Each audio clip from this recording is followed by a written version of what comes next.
Okay. All right. Good evening, everybody out there, and welcome to Adam and I's first webinar on business documents. Tonight, what we'll be doing is we'll be looking through all of the actual learning activities tonight for business documents. So, by the end of this session, hopefully, what you'll all have out there is you'll all have access to a nice webinar that takes you through all of and I believe there's 5 learning activities. So all 5 of the learning activities in business documents. Now, there's not too many questions in each of the sections here for business documents, so we've decided tonight that just to kind of help you out, because there's only very minimal questions, is that we would do all 5 of those learning activities tonight, and then obviously follow it up next week with the beginning of some of the assessments for business documents. So, Yeah. yeah, if there's anything, Adam, is there anything else you would like to you'd like to say, or we Look, can I move guess on? this subject or this unit, the full title, the full name of this unit is known as Manage Business Document Design and Development. So, business documents is what we call our short version or our shortened name of the complete unit, Manage Business Document Design and Development. And yeah, look, just to reiterate what you said, there's 5 sections, so a little bit more than what you guys would normally be used to. Having said that, each of these sections are a bit smaller than the standard section, so in actual fact, it's about the same. We'll take you through all of those tonight. Mm. And next week, we will do our assessment support workshop for this particular subject. So guys, tune in next Wednesday, same time, 6 o'clock, for the assessment support workshop. And just another public service announcement, all of the previous webinars, including last night's webinar, are available. They're sitting up online right now. Just navigate to the subject homepage. So if it's business documents, go to business documents page and look on the right-hand side of your screen. If it's effective communication, go to effective communication, look down the right-hand side. If it's managed and operational plan, likewise. Yeah, and that's basically about it. So what we might do is we might actually use the questions as a bit of a guide, and then we'll take you through a couple of concepts tonight. All right, lovely. All right, so shall we start that very first series of section 1, where we are talking about establishing document standards? All right, so I'm going to open up some of the Hmm, learning activities. Dun, dun, dun, dun. sounds good. Okay. Sounds good. All right. Okay, so hopefully everybody can see my screen now, and as you can notice that I guess for this particular section here, you've only actually got 3 learning activities or 3 questions to get done. So I guess without further ado, we should start on this section. What do you think, Adam? Yeah, All right, I think lovely. that's a good place to start. Okay. So, okay, so just what the first question? I might just get you to read that out if that's all right. Oh, I'd love to read it out. So question 1, that says basically provide an example of one organisational requirement for storing standard document master files, macros, or templates on a computer. Okay. So Okay. yeah. Is it wise that we maybe go through and have a conversation about templates and macros as a starting point? There's a couple of things I want to talk about tonight, which include explanatory notes as well as style guides. Mhm. Um, but this one we might be best just talking about. We can go right to the top and talk about different documents that businesses use, um, and I guess the need for templates, what templates are, and then we'll talk a little bit about macros. I'll actually show you how to set macros up on your own Microsoft system, Microsoft Word or Excel, and we'll give you a bit of a brief demonstration on macros as well, so you can sort of see it happen in front of your eyes. So Oh, yeah, so I think maybe we should just start talking about templates, like as in what templates are, and things like that. yeah, absolutely, absolutely. I'm more than happy to start the conversation at that point. Um, I guess So yeah, Go for it. I Go for it. was going Sorry. to say, I guess a good starting place is to kind of, first of all, I guess look at what an actual template would be. I mean, I guess that would be a starting point there, and I guess expanding on some of the benefits of having the use or using templates within an Yes. organisation. Sure, sure. Just, I guess, to try and give you a bit of a definition or a good starting point, a template is really just like a standardized document um, that can be used at a later point. Okay, that's probably a really simplistic version thereof. I think what we might actually, I might get you to flip screens to my screen if that's okay, and Sure. I'll explain visually what I mean by just a standardized document. So what I've actually got here, what you're actually now looking at is my screen. We've got what we call a sales inquiry form.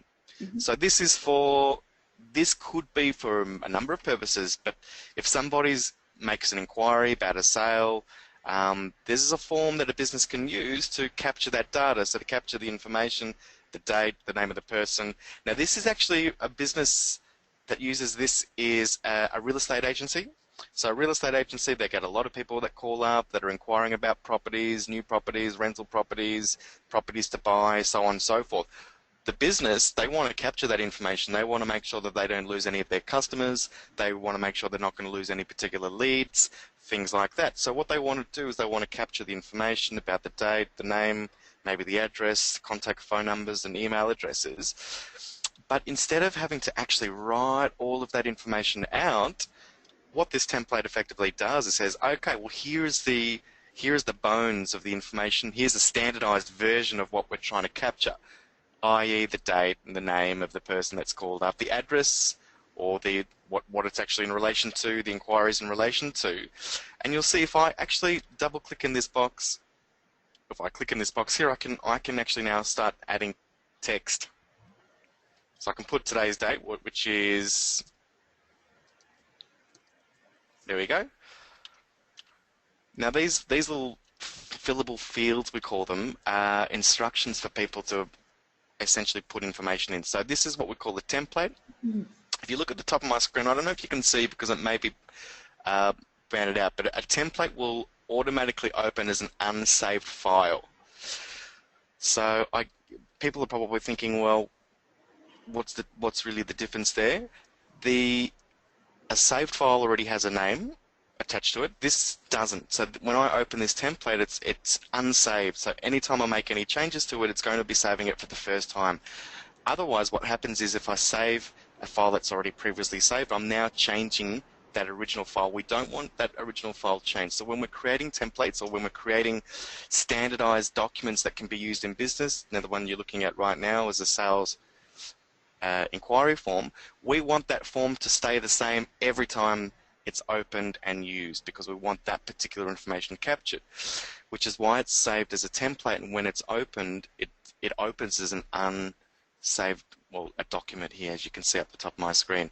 If I go and click on save, it's going to ask me, well, how do you want to save this? What would you like to save it as? Because it's presuming that you're now saving it for the very, very first time. So each of these little boxes that we call fillable fields, I'm going to go ahead now and I'm going to put John Smith as the person there. John was inquiring about a property at 260 Happy Valley. So I'm capturing all the information now. And now that I've caught this, I'm going to hit save, and I can actually save this as sales inquiry form John Smith and maybe today's date or whatever I want to save that as. And now I've got that information. It effectively saves a whole lot of time. Mm. What are there are some other templates that you can think of, Mm. Alyssa, that might get used as a common thread in business? Yeah, I mean, I can think of, I mean, oh, off the top of my head, it's probably not so much with the fillable fields, but definitely something like a memo as well. If you were producing a memo for business, it would be best to have a standardized template in place. So, as you mentioned before, it just makes everything quite a significant or quite significantly easier, and it keeps everything Mhm. standardized. So, for example, the example that you've shown us here means that every time there's a sales Yeah. inquiry form, the exact same Yep. data will always be collected, which means that it's consistent. It's attracting the same information over and over and over again, and you're standardising that process a lot using this template. Yep. Absolutely. I mean, what? Yeah, absolutely. So, look, a good example of maybe another particular use for a template might be, imagine you work in recruitment and you've advertised a particular job and you've got hundreds of applications for that role. A lot of companies, they like to send a letter out to say thank you very much for your application. Unfortunately, on this occasion, you've been unsuccessful. Now, you probably need to send those letters to 99% of your applicants, and it's really only just the handful that you might actually call up and continue to interview. For those particular situations, having a template or a design for the letter that you want to send out to those 100, 500 people is incredibly useful, because otherwise what you're doing is then you're handwriting that letter every time you want to send that letter. You're going to be handwriting that letter, number one. Yep. Number two, it's going to look different every time, which may have some impact on the way that the business wants to be Presenting. known and seen and Yeah. heard, the way that it wants to present itself. Yeah. Absolutely. Yeah. So there's all of these sort of benefits for creating templates and having standardized, and this is what we mean when we say a standardized document. So when I open this, it's just a blank document. It's a standard form that can be used when people call up for this particular example and inquire about a property for rent, for example. This is a way that I can capture the information that I need nice and quickly. The phone just rang. I need to be able to open up, capture that information, hit save, and know that it's still there. It should save time in the long run. It should save businesses time in the long run. But it also standardizes. It helps to standardize some of their procedures and processes. By using these standardized forms, it means that we're effectively getting the guys to follow the same pattern. They'll be saying the same things, using the same information, those sorts of things. So Yeah, even right down yeah, to even like standardizing something like a font as well.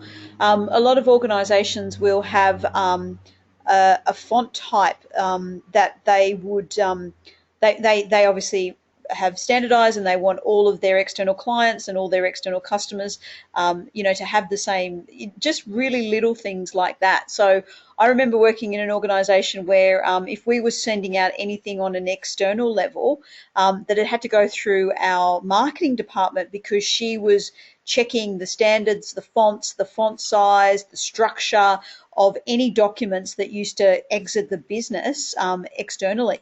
So because for us, presentation and reputation and standards were really, really important, and that followed through to our documentation as well. there you go. There Yeah. you go. Perfect. So that's a probably a good sort of grounding on Mm. templates. Shall we talk about macros and then maybe we can go through these? Or I think Abso- so. I think so. Absolutely. Absolutely. Now I've just flipped the screen back to your screen. Are we looking at your screen now? Yes, you're looking at my screen. Okay, wonderful. Okay, cool. Firstly, just to let guys know, a macro is basically, it's actually short for a macro instruction. And the word macro, just so people are comfortable with the word, effectively it refers to long or large. It's the opposite of micro. So when you think about micro, you're thinking about small things. When you think about macro, you're thinking about large things. So when we're talking about a macro, it's basically a large instruction. So a macro is used to set up like a sequence of, when we say instructions, computing instructions, a computer instruction, whether that be uh, typing something on the keyboard or clicking something on the button with your mouse. What a macro is designed to do is designed to be a collection or a sequence of these instructions. And if anybody knows the word shortcut, a shortcut is something that is a shorter way of being able to do something in computering terms. A shortcut means that we can actually program a sequence of computing instructions. So when we say macro, we're talking about a long instruction. So we can pre-program a sequence of these instructions, whether it's typing or clicking or doing what we're doing. and then create a shortcut for that sequence. So that if I want to do a number of things, but if a lot of times what I might do is I might um, record that sequence of instructions and then be able to access that sequence of instructions using a shortcut, a keyboard shortcut, which will obviously save a lot of time. Now, I think what we might do, I might actually show you this because I think it'll just help to bring it all into speed. Have you got would you like to add anything at all to the conversation about macros before No, I do that? macros, yes, no, Adam, perfect. I can happy to switch it over to you. Sounds good. So I'll get you to flick the screen back over to me now. No dramas. So I've actually got Microsoft Word open. So we're really actually talking about macros in reference to using Microsoft Word and Microsoft Excel, which are probably the two most common programs that you'll be using in the business world. So we're talking about the use of macros for both of those particular programs. Now to start off, so if I want to record a macro, if I want to make a long instruction, I want to make a sequence of instructions that I can access by using a shortcut. And again, I'm going to show you exactly what I'm talking about here to make it easy. First is first. You need to have up the top here of the screen. You have these what we call tabs. You've got home, insert, page layout, referencing, mailing, all of these what we call tabs. You need to open up the developer tab. You need to open up the developer tab. First thing you'll probably notice is the developer tab is not on the screen. The developer tab is not a standardized, is that the right word? It's not automatically there. You need to actually put it there yourself. So the way to do it now, I'm using an old version of Microsoft Word. This is my laptop that I'm on at the moment. So for this, I actually use an older version. For the older version, 2007 version, click on the Start menu and then click on Word Options. It'll open up and there'll be an option here to show the developer tab in the ribbon. So if you see this little button here, click on that. Where it says Show Developer tab, click OK. And you'll now notice I've got this special funky little tab here called the Developer tab. Now this is where all of the action happens. This is where we put things like fillable fields in. This is where we create macros. This is where we do a few things like that. But now, can you think of any sort of typical situations where a macro, you may need to access a series of instructions regularly? Is there some sort of application that you might, Alyssa, that you can think of that, where you might be repeating the same sort of action on a computer a lot? Mm. What about emails? How many emails do you send a day, do you think, Alyssa? Look, probably maybe anywhere from 20 to 50. Okay, sounds good. Okay, sounds cool. Sounds good. Likewise, imagine if I was working. Well, use the example I used before. If we're talking about recruitment and we've got a template for a letter that goes out to people that were unsuccessful. What happens if our department? What happens if it's, there's 10 of us that work in that particular department? There's one form that goes out to those that were unsuccessful, but the reality is I could be sending that letter, you could be sending that letter, any one of 8 other people in the office could be using and sending out that letter. We want our guys to be able to sign off the letter with their own name, with their own email address, their own what we call a signature. It's something that you'll see at the bottom of emails, but also at the bottom of letters, which is usually their name and their role and maybe some contact details. So a good one, in a typical application of a macro would be a signature. So what we'll do, and we'll actually do that right now for you guys, is we'll actually record, this is what it's called, we'll actually record a series of computering and instructions, which is me putting together a signature, and we will assign a shortcut to it, and I'll show you how that's actually done. So, first is first, we're in our developer tab now. You'll notice up on the top, and will look a little bit different for the more modern versions. but there will be something. It's still a developer tab. So for those that are using a more modern version, if you right-click on this area where the tab line is, or it's called a ribbon, where the ribbons are, there'll be a customize this or something like that, or there's a button there that says show or customize this toolbar. Or the ribbon. No, that's right. It says customize ribbon. So click on customize ribbon, and then when you click on that, it'll give you an option to show the developer tab. That's the other way of doing it in the modern version. Okay, so when you've got the developer tab open, the first step when we want to record a macro is to click the button that says record macro. So when we say record, it's not like an audio or video recording where everything happens in real time. Nothing is happening in real time. So when you hit it, don't panic that you have to do it now and quickly and you have to be fast. There's nothing fast about this. All it's doing is recording your instructions, your computing instructions. So I'm going to hit record right now, and you'll see the first thing it asks is to actually name the macro. So we can give it a name. We can give this series of instructions a name. I'm going to call it Adam's signature. Okay, now a macro could be a button or a keyboard. For this particular example, we'll use keyboard. And okay, didn't like that. Let's try it again.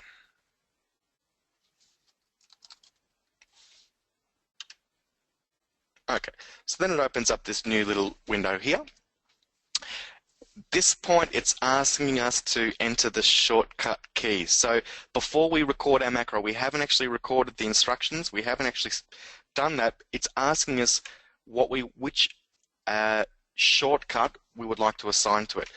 So what it means, well, what's meant by that is it's asking us which button do you want to press to be able to release this series of instructions that you're about to record. So I'm going to make this one Alt, a combination of the Alt button and the number 5. Why not? Alt 5. I've just made that short key up. Now I'm going to go down here and assign that. So that's done. So Alt 5 is the shortcut for what we're about to design or record. So now we close this.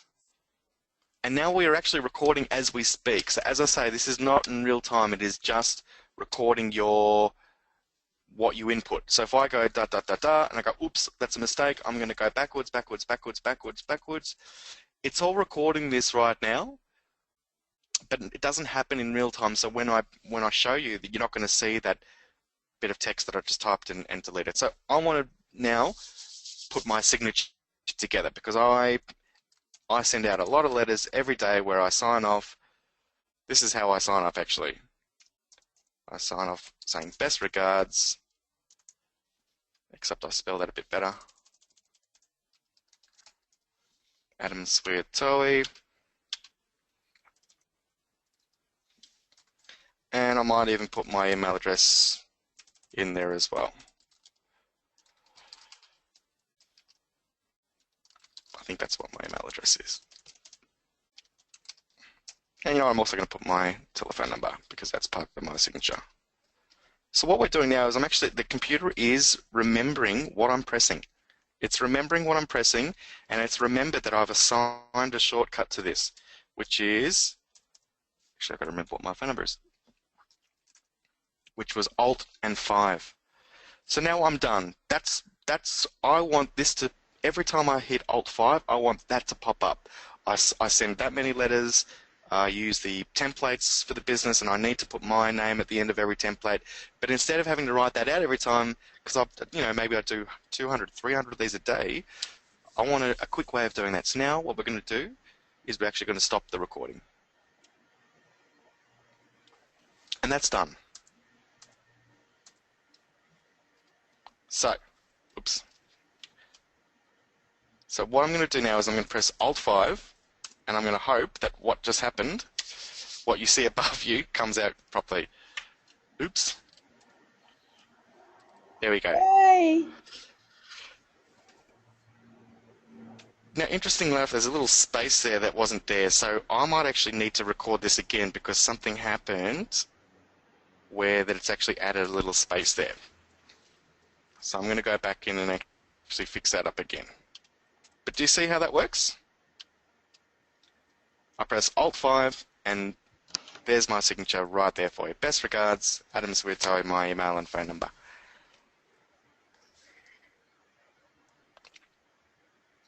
What do you think? Can you assign multiple, can you have multiple macros working at the same time? Absolutely. So I've Yeah. just clicked on the macros box and it gives you a full listing of all of the macros that you have. And remember, I saved this one as Adam. Yep. So I can actually select it out of the list because I might not remember what the shortcut was. I'm like, oh, I cannot remember. I know we've got a little pre-programmed instruction for X, Y, and Z, but I can't remember what it was. So here we go. There's pre-programmed things that Microsoft Word give you in any case, which might be author year. Okay, there's a few things like that. So, but that's basically what what we're looking for when it comes to macros. Signatures at the end are very, very common. If you're in a business that uses particular item codes, signs off using a particular if you're effectively using any sequence of computing functions over and over and over and over again in any sort of situation, then a macro is a very, very handy way of simplifying your workload and simplifying what you need to do. I might flip it back to your screen now, Go Alyssa. for it. Go for it. I'll do that right now. Awesome. So what we might do is just go through and answer some of these questions in there because I think we've got a bit of a grounding on some of these areas now. Yep. So the first question in section 1 is provide an example of one organizational requirement for storing standard document master files, macros, or templates on a computer. So now we know what macros, we know what templates are. So we're asking you is something that a company may need when they're filing or they're storing these particular files. So yeah, I guess things to think about are who the file's Yeah. designed for, the purpose of that file, and things like that. Yeah. Not everybody in the business you may want to be able to access that information. So what are some requirements, what are some things you might be able to do to make sure that only certain people can access that but not others? Also, we talked about before that a template is different to a standardized file. A standardized file is saved with a file name. A template does not have that file name when it's opened. So templates do need to be in that format as well. So there's a couple of things that you can talk about here. This is a bit of an open question. It's really just asking you, okay, you guys know now what macros are and templates are. What are some things that you may need to think about when you're storing those? And as obvious as some of the answers might be, I think you're probably on the right track. Let's have a look at question number 2. Now, this is a bit of a weird question. The question's actually not complete. And when I mean it's not complete, it's actually meant to be a multiple choice question, and for some reason we don't have the multiple choices here for you guys. So the question by itself doesn't actually read right. It says identify the document type and appropriate technology for a promotional sales pitch. It doesn't really make any sense by itself. What I'd like you to do is I want students, and unless you let me know what you think about this, Sure. I want students to identify any document that a business might use. Okay. So identify a document that a business might use. It might be an invoice. It might be a flyer. You might be printing out flyers for a promotion. You might be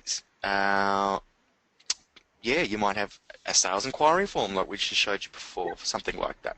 So I want you to identify a document and then identify a piece of corresponding technology that would be linked to that particular document. We do want you guys to get quite familiar with the Microsoft Word suite, so Microsoft Office suite I should say, which includes Microsoft Word, Excel and PowerPoint as the main 3. So I would love for you to, Alyssa, are you happy for just, firstly, you're happy for that with that interpretation of this question, Yeah, and um, secondly, can I just get you to expand on corresponding piece of technology, just so that we're on the same wavelength there? So when you say yeah, a corresponding piece of technology, are you referring to the technology that produces the document? yes, Okay, cool. yes, Just wanted to yes. clarify. Okay, So the guys might need to go off and do a bit of research, and cool. if now there'll be different groups, but some of our students will be very, very, very comfortable with Microsoft Word, Office, the Office suite. Some may not be. So for those that may not be, our suggestion here for you guys is to go on and do some research and have a look and see what the Microsoft Office suite includes. Have a look at PowerPoint. Have a look at Excel and have a look at Word, which are the three things that Alyssa's written on the screen. And those three programs, and maybe also have a look at Publisher. Hmm. Add one more in there, Publisher. Cool. So what I want you to do is I want you to identify some sort of document that a business might use. And to be honest, I want one of these four programs identified as as the appropriate technology to producing that particular document. All right, cool. Beautiful. Okay, so the last question is when you're designing templates or style sheets, so just templates for this for the purpose of this question. So when designing templates, what must you first analyze? So, well, to reword this one, when you're designing a template like the one we showed you earlier, so when designing a template such as a sales inquiry template, what must you first analyze? I'll rephrase that. What things do you need to consider? Hmm. What do you need to consider? What do you need to think about when you're creating standardized templates for the business?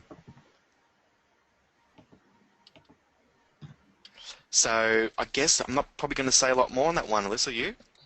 No, I mean, yeah, I think it's pretty straightforward. I guess now that you've kind of reinterpreted it a little bit because it was a little bit confusing with what must you first analyze. But yeah, what do you need to consider when you are designing a template for an organization? Absolutely, absolutely. And I guess without going into too much depth, we can't really, yeah, it's pretty straight. Yeah. Yeah, I mean, basically you have to think about everything, more or less. I know that sounds sort of silly, but yeah, for the most part, you've got to think about the intended functional usage of what you're creating and if it's fit for purpose, so to speak. That's your first main thing. I'm not going to give you any more.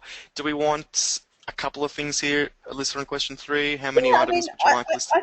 I think we could at least get three or four different Right. considerations when designing a template, don't you?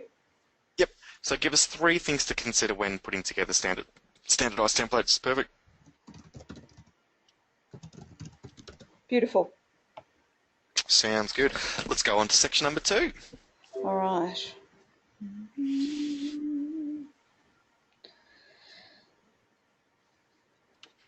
All right. So, section number two, which is managing template design and development. There, I believe, is only two questions, I think, with regards to this particular section. Oh, look at that. And they're true or false questions, these ones. So guys, there's nothing that we need to mark here for you. Um, we do want you to read through the learning materials, obviously. So please read through the materials to do this. But the questions are, question one, obtaining feedback on the usefulness of templates and macros will help you make necessary amendments, true or false. I'm not going to really sort of say much more on that one, guys. Yep. Question two, once established documentation standards are not subject to review as they are designed to remain static. True or false? Again, I think we've talked through these couple areas. I think we'll just leave you guys to answer those ones. Pretty straightforward, just yes or no in the box. If you get it wrong, don't worry, you have another chance at 50-50. redemption. 50-50. Nice. All right. So, 50-50. Love 50-50. those odds. All right. So then, obviously, section three, developing standard text for documents. And I'm just opening that at the moment. Yeah. I think there's, how many questions is this one? Two or three as well? One. Just this one question. Or one. There you go. Okay. Lovely. And I guess, Adam, Okay, now yeah, I just did this. yes, Okay, exactly. so the question is, how do you test a macro? Yep, There's four different options. It's a multiple choice question. You have to select A, B, C, or D for this one. yep, And I just showed it to you early in the video, so if you forgot, just wind your video back and have a look. yep, absolutely. That's section 3. Oh, wow. Section 4, so there's two more to go, section 4 and 5. I want to talk actually about a couple of other things, which will carry us through to these last two sections. A couple of things I want to talk about. Firstly, style guides. Style guides. Okay, cool. So there's two things I want to talk about. One is style guides, the other one is explanatory notes, and I think then we can take the guys through the remaining couple of questions, which is Sounds not a good. whole lot left. Cool. So a style guide, because it's something that you'll see pop up in this particular unit, it effectively is a set of rules. When I say a set of rules, it's a set of standards for the style of font. So the style of writing and design for documents. So the font size, the font color. Basically, it's just a way to make sure that all of the documents that a particular business may produce all have a sort of a common theme, a common style, which is why businesses set up these what they call style guides, so that they've got sets of instructions that people in business know that they can use, so that every document that's produced on behalf of the business, there's some sort of consistency there. There's some sort of synergy between the different documents. So a style guide enforces, it helps to improve consistency with the multiple documentation. It improves communication. Yeah, just visually, it just helps to sort of keep everything sort of together. Mm. So yeah, maybe a couple things to to mention there. A style guide will generally give you uh, things like, as I mentioned, the font. So what type of font, the size of that font, whether that font is in bold, if it's in italics, if it's underlined. It also talks about things like line spacing, the use of logos as well. So where logos should be used, where they should not be used, how they should be used, and those sorts of things. Mm. Yeah, it's not a style guide will not be a lot, so it's not pages and pages and pages of information. It's probably just a page of 10 or 15 rules or guidelines. You know, all every time our logo is displayed, it must be in blue. It must be in bold. We only use Times New Roman font. We only produce documents in the font size of 12. Every heading must be in this font size with that size. There must be at least 2 spaces in between every heading and the following text. Mm. They are the sorts of things that we're talking about here. Yep. Yep. Um, And I think even though they are, and I think it's quite interesting. I mean, I think even though people might not think that there's a difference between a size 10 font versus a size 12 font, it really is important to keep and maintain all that communication and all those documents consistent and really standardized throughout businesses. I think once you start kind of doing your own thing, I think it kind of portrays different types of messages. I think even though it seems quite picky with regards to these types of things, a lot of organisations are really do focus around these types of style guides, and they do it to really maintain the standard and the reputation of the business as well. Well, I, it's about corporate branding, really. I mean, it's the way that the corporation wants to be known and visualized and perceived, and the way they want to present themselves to the general marketplace. So if you exactly. don't have a standardized version of the way you're presenting yourself, then basically you're going to be showing yourself in many different ways. And the risk also is that, without having some of these standardized templates for these communications and having these standardized style guides for some of these communications, you could get staff members just chucking together any old kind of document with any sort of language that's used, with any sort of low resolution logo placed anywhere on the document, and that can dramatically affect the way that other organizations see you, perceive you, engage with you. It's a really big deal. Absolutely, 100%. Yeah. And it feels really good having, nice sort of standardized, clean ways to present yourself. Mm. And it's easy as well. Like if you know what the style guides Yeah. are and the rules and the standards are, then you don't have to worry. Like it's effectively you don't have to worry about deciding what font style or what font size you need or the color because it's pretty much already given to you and presented to you that that's the expectation. So all of these things do really kind of give you clear instructions as to what the actual outcome of documentation or documents should look like. So it's there for you. It makes your life easier. You don't have to think too much about what looks best because somebody else has already done that, and you just obviously follow those guides and those standards.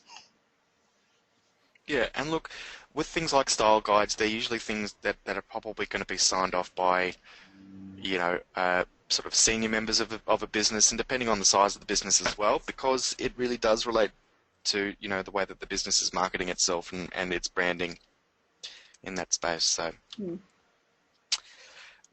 the question, I think you what is actually the, oh yeah, that was one other thing we were going to talk about. Okay, so explanatory notes. Um, how would you explain that? They're really just they're just little notes on a form that actually explain a particular instruction.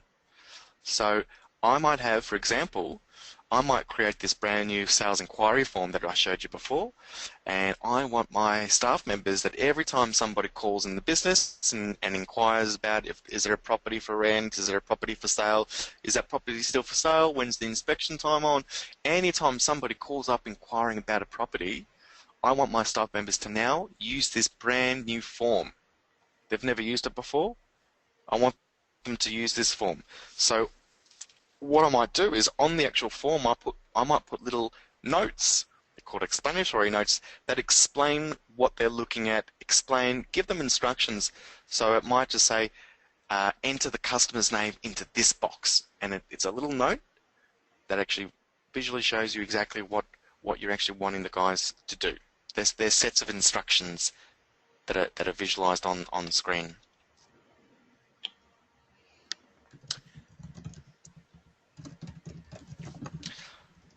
Okay, so I might get you to have a read of the next question. Oh, this question, the question number one here that's on the screen at the moment. Yeah, yeah. All right, so you have Yes. Yep. So you have updated a standard document and need to train a new employee to use that document type. Okay, so you've just updated a standardized document and you need to train a new employee. List four things you would need to explain or provide explanatory notes on. Okay. Okay, so that was a perfect explanation leading up to that just by mistake. But yeah, so what things might you need to explain? And so an explanatory note is just the note that helps you to explain what it is that you need to explain. So you've created a brand new document. You want your staff to be trained and to use this document. And you're going to include explanatory notes when you're training your staff members on it so that the instructions are out there for them, explaining to them, it shows them exactly what you're wanting them to, how you're wanting them to use that new form that you've created. Yeah. So list four things that you would need to explain, or four areas of your document that you might put an explanatory note on. Yeah. Probably Absolutely. not going to say too much more about that. So, I mean, for guys, you may need to picture yourself creating a new document. So you make up what that document is. So it's a sales inquiry form, or it's a new letterhead. You've made a new letterhead, whatever it might be. You want to train your staff members in how to use this new letterhead. Think about four questions that they might ask you. Hmm. What are four things that they might ask you? Oh, well, how can I, what are those questions? Yep. They're the things you might need to explain. Which color, what size, where do I put it, where do I save it, where do I find it? Yep. They're the things. So they're the sort of areas that you might want to start considering. Yes. So just four things. Do we need so yeah. So that's pretty self-explanatory. It is getting you to identify those Yeah. four things you would need to I explain. just need to list them. Yeah, there's no need to put any detailed description about each of those things. Just identify. Lovely. So list four things. If you put a word and that word doesn't make any sense by itself, then it's not enough. So you just have to, obviously you've just got to demonstrate that, or show to us we know what you're talking about, and that's good. All right. No, they can be very generic areas of the document as well. So don't think too. Just think broadly with this one. Just as I said, just think about questions that you would expect people to ask you if you're training them how to use a brand new document or form, for example. What are some things you expect them to ask you? And they're the things that you'll want to put explanatory notes on when you're training your staff. And that's that one done. See, only one question for this activity. Yep. There was only one question for that particular activity, but I've just opened up that last learning activity, which is obviously learning activity number 5 there, which is develop and implement strategies for business design. I think business document design. But Yeah, are we happy to start kind of moving through these last 4 questions? let's do it. Let's go for it. All right, so question 1 is a scenario. It says you are asked to produce a document that will show how much money is being spent across 3 different departments and distribute it to all employees at minimal cost to the company. There are 2 parts to this question. So it says, what software could you use and how would you distribute it? Okay. Yep, so you guys should have, Yeah. if you haven't done a bit of research on the Microsoft Office suite, again, go off and do some research on Microsoft Office. Yep. Strongly recommendo that you do so. Yep. So what we're asking for here is what piece of software and how you would distribute it. How would you interpret that one, Lisa? Oh, look, I would be looking at what would be the best option in terms of, because you've got to produce a document through the course of, and communicate it and distribute it to a series of um, different departments. I mean, I guess based on some of the information and some of the previous questions as well, what would be the best form or the best way that you could distribute a document like that? I mean, there are elements of Microsoft Office as well that would assist you in terms of distributing that. There's also obviously maybe organisational requirements that you might like to consider when it does come to distribution of this type of information. So like I would like to see, I mean, I would like to see a couple of different ways that it could be possibly distributed, Adam. Yep, okay. Yeah. Sounds good. Yep. It's just really, for us, it's just about, I know you've done these sorts of things before, but it's really just about a consideration. You need to consider these things. So, next question. All right. Okay, so question 2 says, name one implication of copyright legislation on document production. Ooh.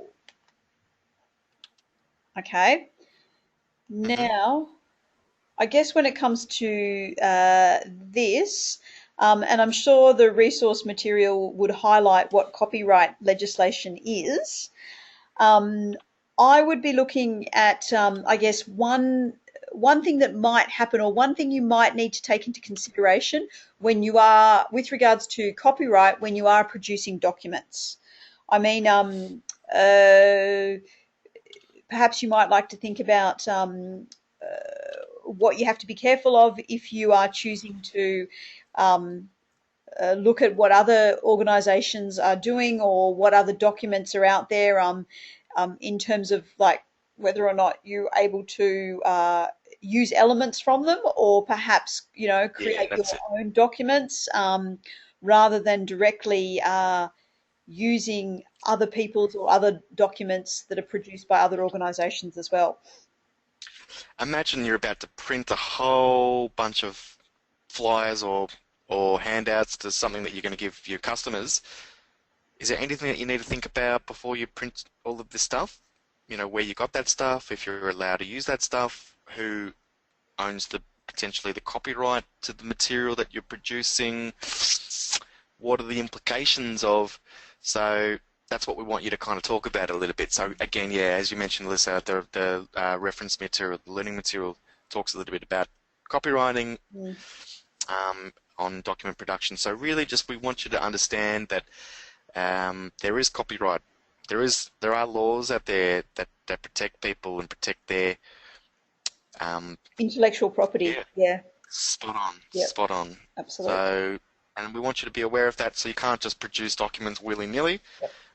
You have to consider that unless it's completely all your proprietorship or your intellectual property, there might be some implications to that. So we want you to have a look at that and Mm. just give us one of the implications, that you'll have to be thinking of when producing documents. Mm. Absolutely. Okay. All right. Question 3. Yes. So, what are two of the sources of external help that you can use when designing and developing business documents? Okay. So, that question is basically asking you for two places that you could go, or two sources, or two external sources that you could use or access when you are designing and developing business documents. So, we're not talking about internal sources, we're talking more so That's about other aids and other forms of assistance or other areas or resources that you could go to and explore to help you with designing business documents. Yep. So who might you go to if you need help when designing and developing Yep. help or assistance or Yeah. recommendations or those sorts of things? Who might you speak to? Yep. Give us a couple. We Two. need, yeah, definitely two. All right, let me just Okay. pop on to that next and last question there for you. Oh, it's Beautiful. the last one's a little true or false question. It's a true or falsy. Oh, it is a breach of the Privacy Act 1988 or the Commonwealth Act of 1988 to seek assistance from an expert outside of your organisation. Okay. Is that true or is that false? I okay. Look, let's Very. yeah. I don't know if I should just say the answer here. Um, the answer's false, guys. It's clearly false. Of course, you can consult with other people. Of course, you can get assistance from experts outside of your organization. In fact, it's encouraged. And the previous question actually asks you to come up with 3 people that you could call on Mm. if you are requiring expert assistance outside of your organization when producing documents. So we previously asked you to give us 3 people who you could call on, and now we're asking you, is it legal or not? Of course it's legal to do so, so therefore this is false because it's not a breach of the Act to seek assistance. So this is false. Okay. Um, and that is going to conclude tonight's session on business documents. Now, just to reiterate, this is the complete resource, so part 1 and part 2. This is all resources recorded tonight. We will upload this hopefully first thing tomorrow for you. Next week, next Wednesday, that'll be the 15th of April, we'll be taking you through the assessment support workshop for this particular subject. So tune in next Wednesday to get all of the info on all of the assessment tasks for this particular subject. If you have any questions, I know some students have already made a good start on this subject already. If you have any questions, don't hesitate to touch base with Alyssa or myself. If you have any questions, and let us know, and we'll be there to give you a helping hand. Thanks very much for your attendance tonight, everybody. Those that are watching it back on a recorded version, thanks for tuning in. We look forward to seeing you next time. Good night, everybody.